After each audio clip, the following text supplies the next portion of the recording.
71 7واں رکوع شروع ہو رہا ہے جی۔ اعوذ باللہ من الشیطان الرجیم بسم اللہ الرحمن الرحیم یا ایھا الذین آمنوا اے ایمان والو خذوا تم پکڑ لو خضرکم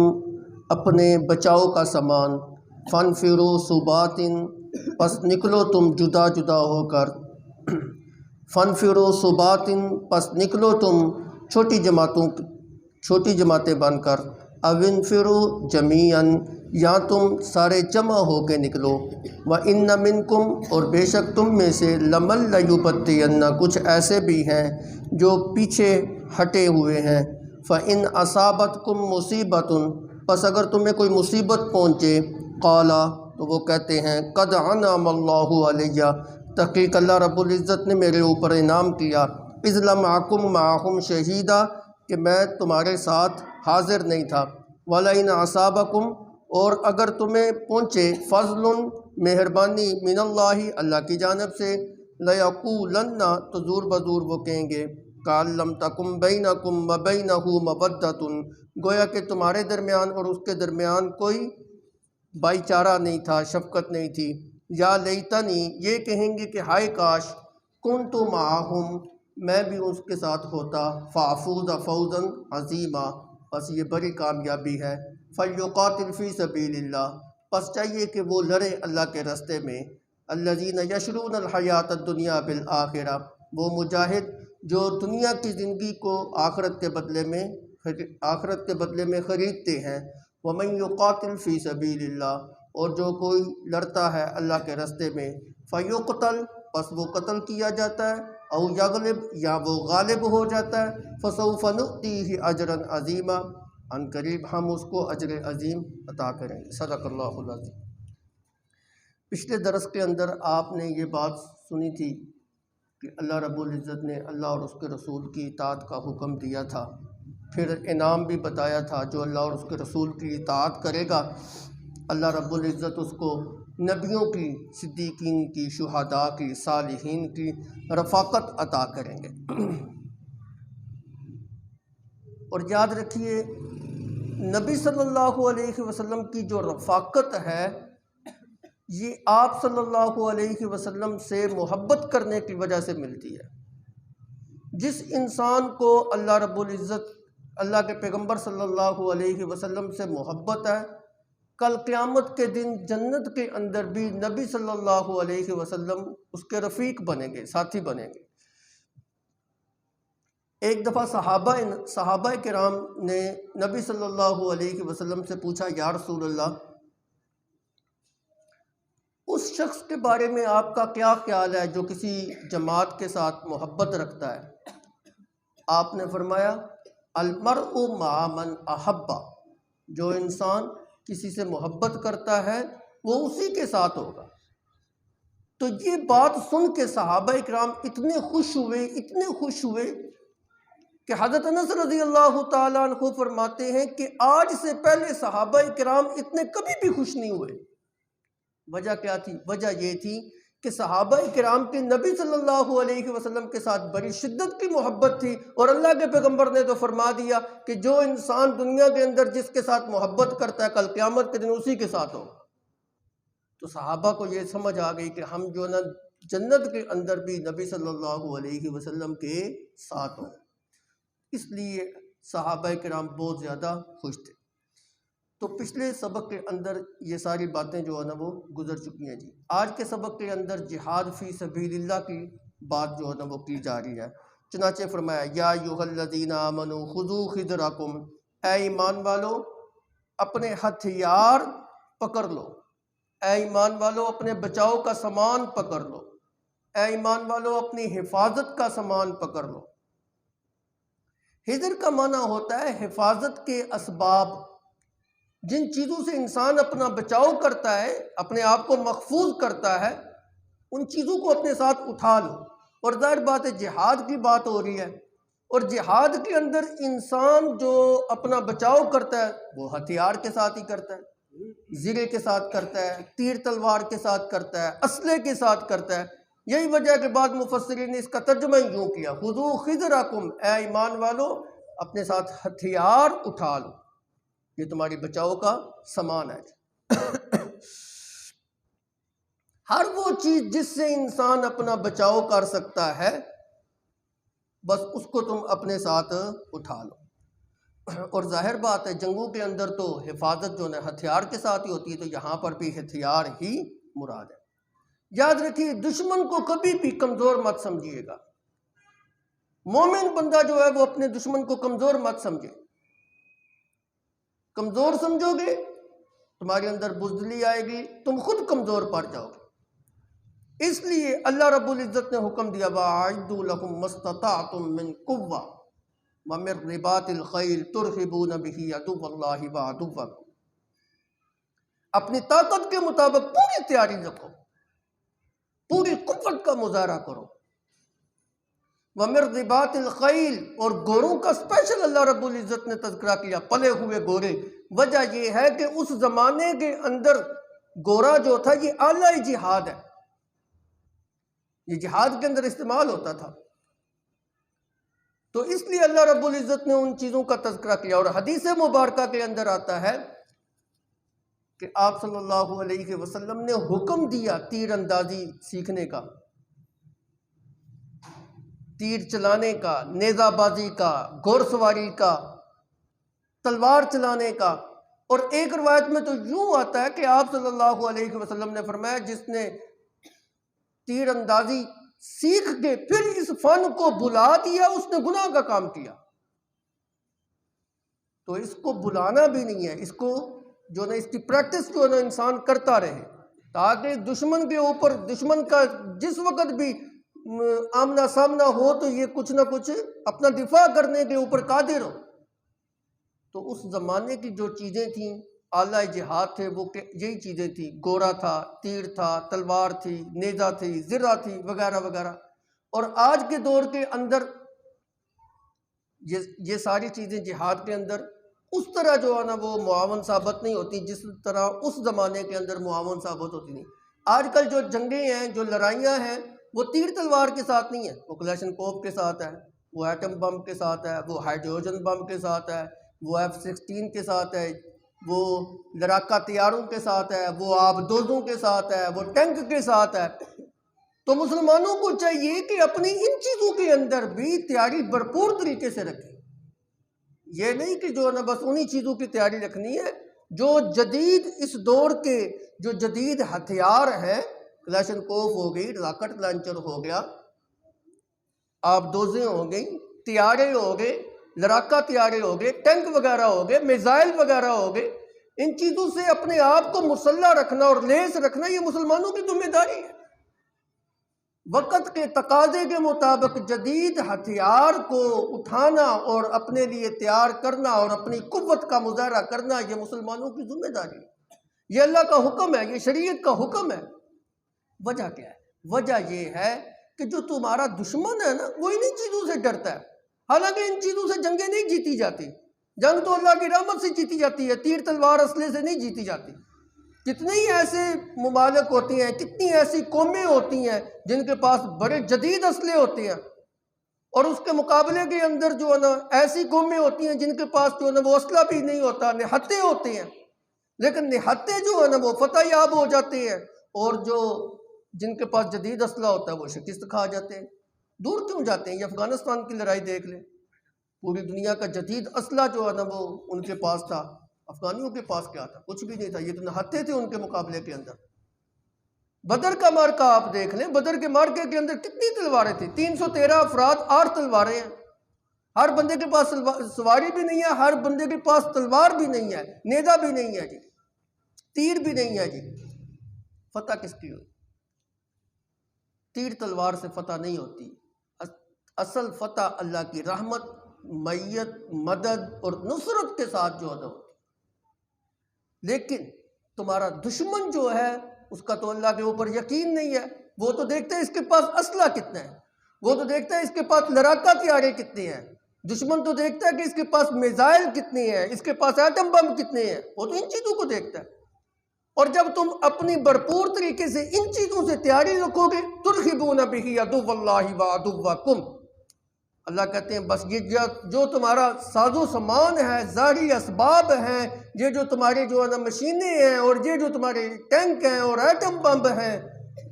ان کے بنانے کا مقصد صرف یہ ہے کہ تمہارے دشمن اور اللہ کے دشمن کے اوپر رعب جو ہے نا تمہارا جمع ہے۔ یہ رعب جمانے کے لیے جو ہے نا وہ بنائے گئے، وگرنہ اصل جو فتح ہوتی ہے وہ اللہ کی مدد سے جو ہے نا وہ حاصل ہوتی ہے، تیر تلوار سے حاصل نہیں۔ وَأَعِدُّوا لَكُم مَّا اسْتَطَعْتُم مِّن قُوَّةٍ، ادھر بھی فرمایا اور ادھر بھی فرمایا یا ایھا الذین آمنوا خذوا خضرکم،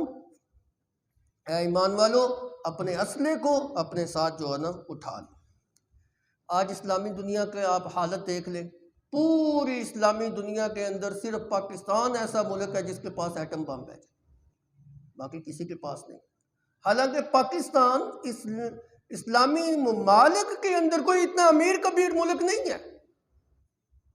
غریب ملک کے اندر آتا ہے، مقروض ملک کے اندر آتا ہے۔ اس کے مقابلے کے اندر عرب ریاستیں جو ہیں وہ امیر کبیر ہیں، دولت مند ہیں، ان کی ریاستیں چھوٹی چھوٹی ریاستیں ہیں، آبادی بھی تھوڑی ہے، خطے بھی چھوٹے چھوٹے ہیں، لیکن دولت کتنی ہے، جو بے شمار دولت، لیکن جدید ٹیکنالوجی سے خالی ہے۔ سعودی عرب کو آپ دیکھ لیں، دولت کی کمی ہے اس کے پاس، دبئی کو دیکھ لیں، ابو ظبی کو دیکھ لیں، شارجہ کو دیکھ لیں، قطر کو دیکھ لیں، یہ جتنی عرب ریاستیں ہیں کیسے کیسے وسائل اللہ رب العزت نے ان کو دیے۔ ایران کو دیکھ لیں، عراق کو دیکھ لیں، مصر کو دیکھ لیں، تیل ان کے پاس ہے، سونا ان کے پاس ہے، معدنیات ان کے پاس ہیں، وسائل ان کے پاس ہے، درہم دینار ان کے پاس ہے، دولت ان کے پاس ہے، لیکن جدید ٹیکنالوجی نہیں ہے۔ کوئی بھی ان میں سے جو ہے نا ایٹم بم اس کے پاس نہیں ہے جی۔ یہی وجہ ہے کہ یہ یہود و نصارہ کے سامنے مغلوب ہے، ان کا ان کے اوپر تسلط ہے، اصل حکمرانی ان کی ان کے اوپر ہے، یہ ان کے سامنے لیٹے ہوئے ہیں۔ عیاشی کے اسباب سارے ہیں ان کے پاس، بدماشی اور فحاشی کے اسباب سارے ہیں جی، نئے نئے شہر جو ہے نا آباد کر دے ہیں جی۔ یورپ کے اندر یہ ایسی بے حیائی نہیں ملے گی دبئی کے اندر جو ملے گی جی آپ کو، بڑے بڑے ایڈوانس قسم کے ہوٹل ملیں گے، واحیات قسم کی چیزیں آپ کو ملیں گی، لیکن یہ جدید ہتھیاروں کے اندر انہوں نے کوئی محنت نہیں کی، جدید ٹیکنالوجی کے اندر انہوں نے اپنے آپ کو مضبوط نہیں کیا۔ نتیجہ کیا نکلا؟ ترغبون بہ عدو اللہ وعدوکم کے مصداق نہیں بن سکتے، پٹ گئے ہیں، ذلیل ہو رہے ہیں، سارے ان کے سامنے جو نا وہ لیٹے ہوئے ہیں جی حضوری کر رہے ہیں جی۔ تو اللہ رب العزت نے ایمان والوں کو یہ حکم دیا ہے کہ تم جو نا اپنے آپ کو جدید اسلحے سے اپنی طاقت کے مطابق لیس کرو، تاکہ تمہارا رعب اور دبدبا اور خوف تمہارا ان کے اوپر مسلط رہے، وہ تمہارے مقابلے کے اندر ہی نہیں آئیں گے، لڑنے کی ضرورت ہی نہیں پیش آئے گی۔ اور جن کے پاس جدید ہتھیار نہیں ہیں وہ تو ان کو دبا رہے ہیں جی، ان سے اپنی باتیں منوا رہے ہیں جی۔ آپ اپنے اسلاف کی تاریخ تو دیکھیں نا، کیسے کیسے انہوں نے جہاد کی اور کیسے کیسے مارتے انہوں نے مارے اور کیسے کیسے لڑائیاں جو نا انہوں نے لڑی ہیں جی۔ فاتح مصر حضرت زبیر رضی اللہ تعالیٰ عنہ کا غالباً واقعہ ہے کہ مصر کے اندر ایک قلعہ تھا، وہ فتح نہیں ہو رہا تھا، بڑا کافی دنوں سے محاصرہ جو ہے نا وہ کیا ہوا تھا۔ آخری حربے کے طور پہ آپ نے مسلمانوں کو کہا تم ایسا کرو کہ مجھے جھولے کے اندر جھول کر اندر پھینکو، قلعے کی دیوار کے اندر، میں اندر جاتا ہوں۔ اب ان کو جھول کر جب قلعے کی دیوار کے اندر پھینکا گیا، حضرت زبیر رضی اللہ تعالیٰ عنہ نے اندر گھس کے اتنی تیزی کے ساتھ تلوار چلائی، اتنی تیزی کے ساتھ تلوار چلائی، کبھی ادھر بھاگ رہے ہیں کبھی ادھر بھاگ رہے ہیں، کتنے ہی لوگوں کو قتل کیا۔ انہوں نے سمجھا کہ مسلمانوں کی فوج جو ہے نا اندر داخل ہو گئی ہے، وہ خوف کی وجہ سے انہوں نے خود ہی جو ہے نا وہ دروازے قلعے کے کھول دیے۔ جب خود ہی دروازے قلعے کے کھولے باہر نکلے، آگے تو مسلمانوں کا پورا لشکر تھا، انہوں نے پھر مسلمانوں نے پھر ان کو تیس نیس کیا، یوں جو ہے نا وہ قلعہ جو ہے نا آزاد ہو گیا اور جو ہے نا مسلمانوں کے ہاتھوں فتح ہو گیا۔ اسی طرح حضرت زبیر رضی اللہ تعالیٰ عنہ نے شام کی لڑائی کے اندر 1000 کے لشکر کے اندر اکیلے گھس کے بڑی تیزی کے ساتھ بہت بڑا مارکا جو ہے نا وہ مارا، 1000 کا لشکر اور اکیلا آدمی جو ہے نا وہ تنہا جو ہے نا وہ لڑ رہا ہو جائے۔ حضرت زبیر رضی اللہ تعالیٰ عنہ اپنی وفات کے وقت اپنے بیٹے عروہ کو یہ بات بتاتے ہیں کہ میں نے اتنی جنگیں لڑی ہیں کہ میرے جسم کا کوئی حصہ ایسا خالی نہیں ہے جہاں تیر اور تلوار کا نشان تمہیں نظر نہیں آئے، بلکہ ایک دفعہ تو ایسا ہوا کہ ایک نیزہ آپ کے جسم کے اندر ایسا گھسا کہ دوسری طرف سے آر پار ہو گیا، کافی عرصہ گزر گیا، جسم آپس میں زخم بھی جو ہے نا وہ مل گیا، مل جانے کے باوجود اس کے اندر جو ہے نا وہ سوراخ سا بن گیا، ٹویا سا بن گیا۔ روایات میں آتا ہے حضرت عروہ رضی اللہ تعالیٰ عنہ اس سوراخ کے ساتھ، چھوٹے بچے تھے نا، کھیلا کرتے تھے، تو حضرت زبیر رضی اللہ تعالیٰ عنہ فرماتے ہیں میرے جسم کے اوپر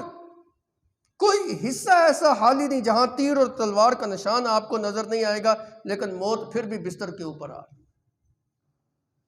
تو موت تو اللہ کو پتہ ہے جی کیسے آنے، تو موت کے ڈر کی وجہ سے تم جہاد فی سبیل اللہ کے اندر شریک نہیں ہوتے، حالانکہ اللہ نے اس کے اندر تمہاری عزت رکھی ہے۔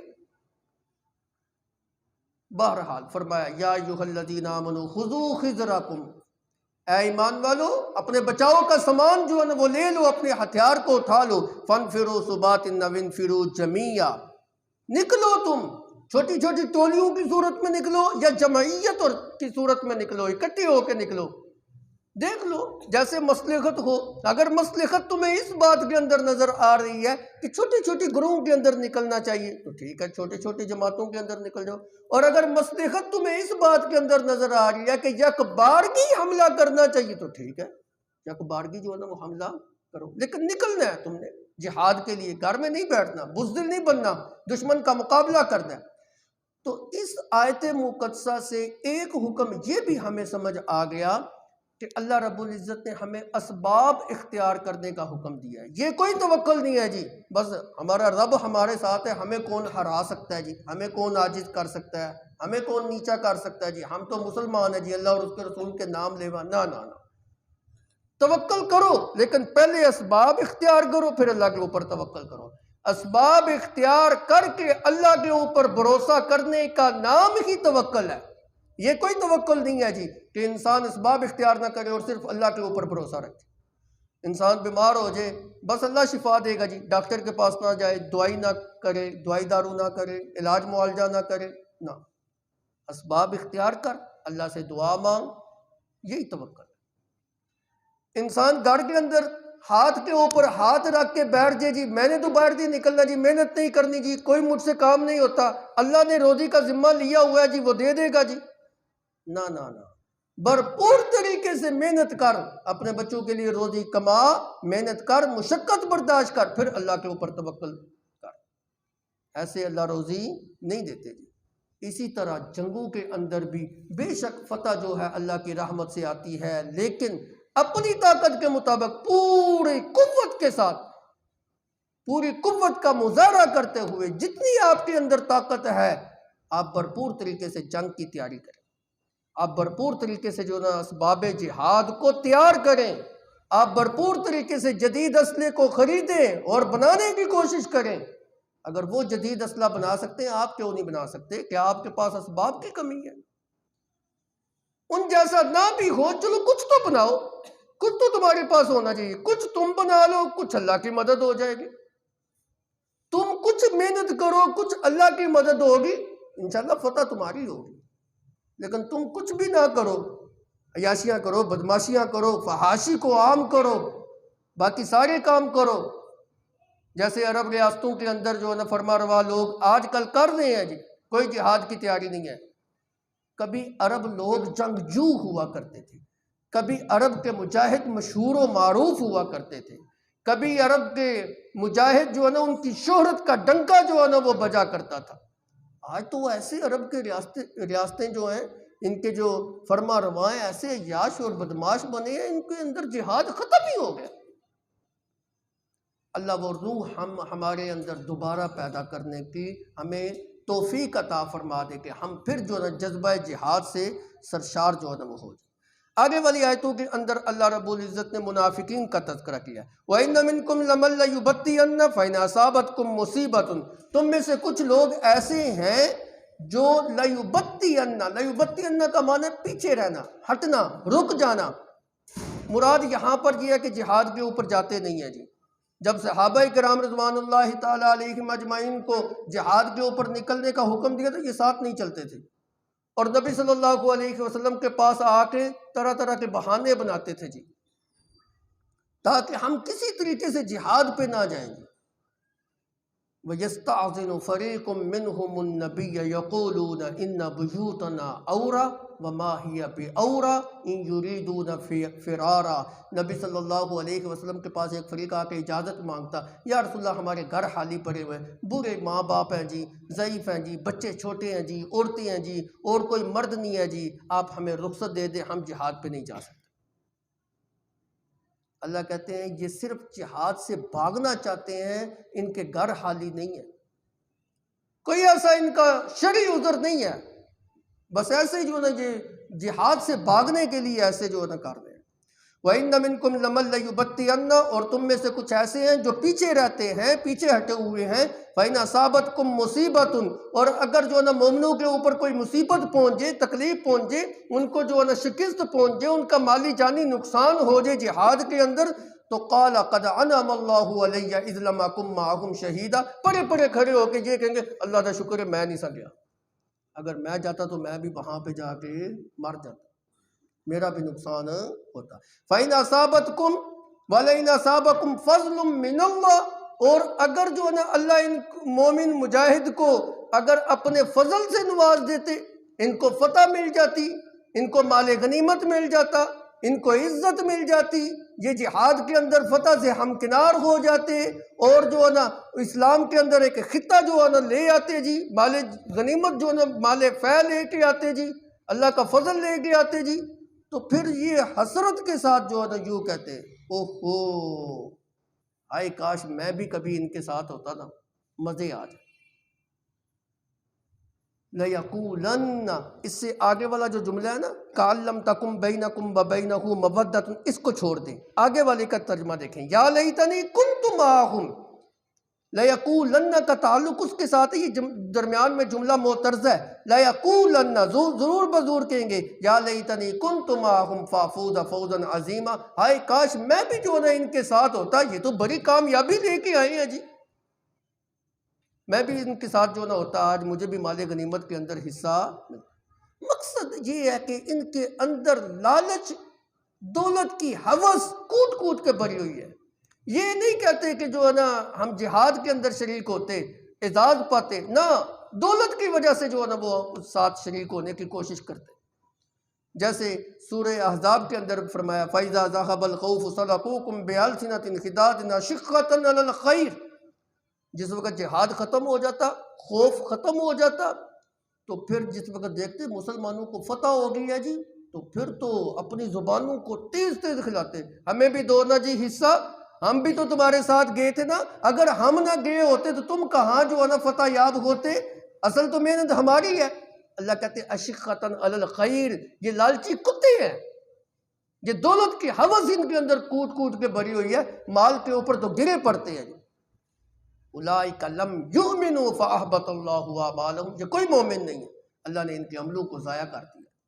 جتنی دیر تک اللہ اور اس کے رسول کی محبت کو دل کے اندر بٹھا کے صدق دل سے میدان جہاد کے اندر نہیں اتریں گے، میں ان کا عمل بھی قبول نہیں کروں۔ اب درمیان والے جملہ جو معترض ہے اس کا ترجمہ دیکھیں، کَأَن لَّمْ تَكُن بَيْنَكُمْ وَبَيْنَهُ مَوَدَّةٌ، گویا کہ تمہارے درمیان اور ان کے درمیان کوئی مودت اور بھائی چارہ تھا ہی نہیں، اس لیے تم یہ بات کرتے تھے۔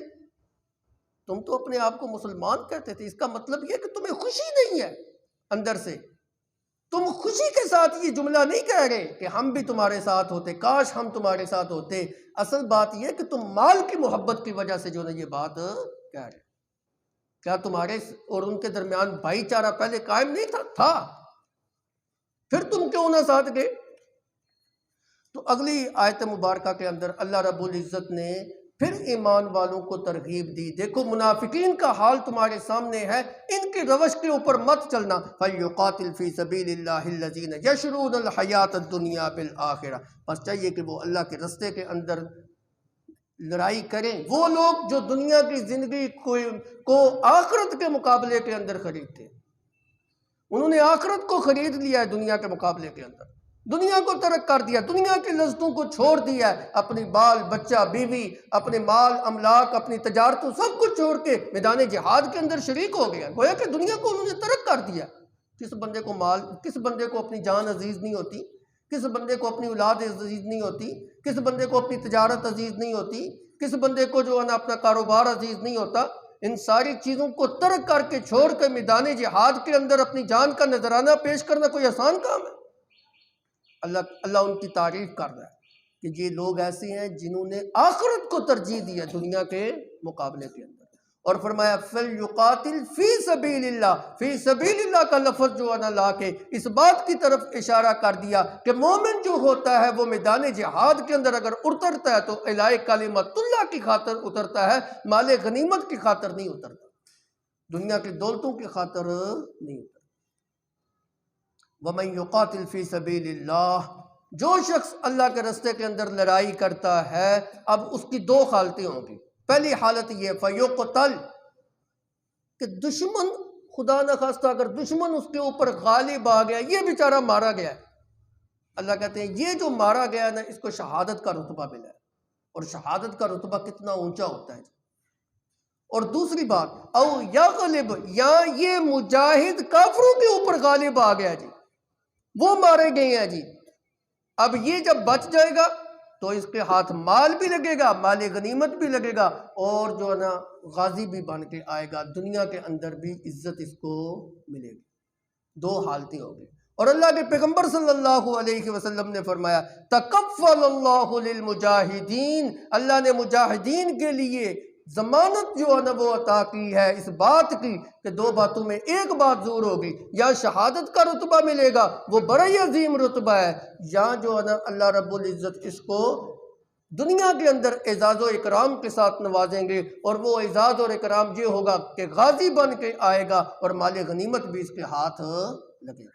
یہ چھوٹا سا اعزاز ہے۔ بہرحال دو حالتیں ہیں جی، یا شہادت ہے یا غازی بن کے آئے گا، فَسَوْفَ نُؤْتِيهِ أَجْرًا عَظِيمًا، دونوں میں سے کوئی بھی حالت اس کو مل جائے، اللہ کہتے ہیں ہم ایسے بندے کو اجر عظیم جو ہے نا عطا کرتے ہیں۔ تو اللہ رب العزت کی جانب سے اس کو اجر عظیم جو ہے نا وہ دیا جاتا ہے۔ تو ایک روایت کے اندر آتا ہے، حضرت ابو ہریرہ رضی اللہ تعالیٰ عنہ فرماتے ہیں کہ نبی صلی اللہ علیہ وسلم نے فرمایا کہ مجاہد فی سبیل اللہ کی مثال ایسے ہے جیسے روزے دار کی مثال ہو، اور مجاہد فی سبیل اللہ کی مثال ایسے ہے جو رات کو قیام کرنے والا ہو اور خشوع اور خضوع کے ساتھ تلاوت کرنے والا ہو۔ اب دیکھیں نا کتنی بڑی بڑی نیکیوں کا تذکرہ کیا۔ کیوں؟ مجاہد جو ہوتا ہے یہ معرکے کے اندر جس وقت شریک ہوتا ہے نہ بیچارہ صحیح طریقے سے نماز پڑھ سکتا ہے، اس کی نماز کا طریقہ کار ہی الگ ہے، انشاءاللہ 5ویں پارے کے اندر جو ہے نا آئے گا آگے جا کے کہ میدان جہاد کے اندر نماز کیسے پڑھنی ہے، ایک رکعت پڑھ کے چلا جائے، دوسرا طائفہ آ جائے وہ پڑھے، پھر یہ چلا جائے، پھر وہ پہلے والا آ جائے، اس کی نماز کا طریقہ کار ہی تبدیل ہو گیا۔ بلکہ جہاد کے احکام ہی الگ ہیں جی، امن کی حالت میں جو احکام ہیں نا وہ جہاد والے نہیں ہیں، جہاد والے احکام ہی الگ ہیں جی، جہاد مجاہد کی زندگی الگ ہے جی۔ اب بیچارہ مجاہد جو نا صحیح طریقے سے نماز بھی نہیں پڑھ سکتا، صحیح طریقے سے تلاوت نہیں کر سکتا، صحیح طریقے سے روزہ نہیں رکھ سکتا، وہ تو ہر وقت سفر کے اندر ہے جی، مسافر کے اوپر تو روزہ فرض بھی نہیں ہے جی۔ جب ایسی عبادات وہ صحیح طریقے سے نہیں کر سکتا، اللہ کے پیغمبر نے فرمایا ثواب اس کو مل گیا جی۔ وہ ایسے ہے جیسے پوری پوری رات قیام کرنے والا آدمی ہے، وہ ایسے ہے جیسے پورا پورا دن روزہ رکھنے والا آدمی ہے، وہ ایسے ہے مجاہد ایسے ہے جیسے انسان جو ہے نا خشوع اور خضوع کے ساتھ تلاوت کرنے والا ہے۔ اور اللہ کے پیغمبر صلی اللہ علیہ وسلم نے فرمایا کہ وہ بندہ جو ہے نا نہ نماز سے تھکتا ہے نہ روزے سے تھکتا ہے، اور یہ اعزاز اس کو اس وقت تک ملتا رہتا ہے جب تک وہ شہادت کا رتبہ نہیں پا لیتا، یا ایک روایت کے مطابق جب تک وہ واپس لوٹ کے اپنے گھر کے اندر نہیں آ جاتا، اتنی دیر تک اس کو روزے کا ثواب بھی ملتا ہے، تلاوت کا ثواب بھی ملتا ہے، رات کے قیام کا ثواب بھی ملتا رہتا ہے، محروم نہیں ہوتا۔ اللہ نے کتنا اعزاز کیا، فَسَوْفَ نُؤْتِيهِ أَجْرًا عَظِيمًا۔ تو یاد رکھیے اسلام کی سربلندی جو ہے نا یہ جہاد فی سبیل اللہ کے اندر، اسلام کی عزت جو ہے وہ جہاد فی سبیل اللہ کے اندر ہے۔ میری اور آپ کی اور تمام مومنوں کی عزت جو ہے وہ جہاد فی سبیل اللہ کے اندر ہے۔ ہماری عزتیں محفوظ ہیں تو جہاد فی سبیل اللہ کی وجہ سے محفوظ ہے۔ ہماری حکومت کو استحکام مل سکتا ہے تو وہ جہاد فی سبیل اللہ کی وجہ سے مل سکتا ہے۔ ہماری معیشت کو استحکام مل سکتا ہے تو وہ جہاد فی سبیل اللہ کی وجہ سے مل سکتا ہے۔ ہمارے بچوں کی اور عورتوں کی عزتیں محفوظ ہیں تو وہ جہاد فی سبیل اللہ کی وجہ سے محفوظ ہے۔ اور اگر خدا نہ خواستہ کسی قوم نے جہاد فی سبیل اللہ کو چھوڑ دیا، دشمن جو ہے نا ہمارے اوپر خدا نہ خواستہ اگر آ جائے، وہ غلبہ پا لے، نہ ہماری عورتوں کی عزت محفوظ،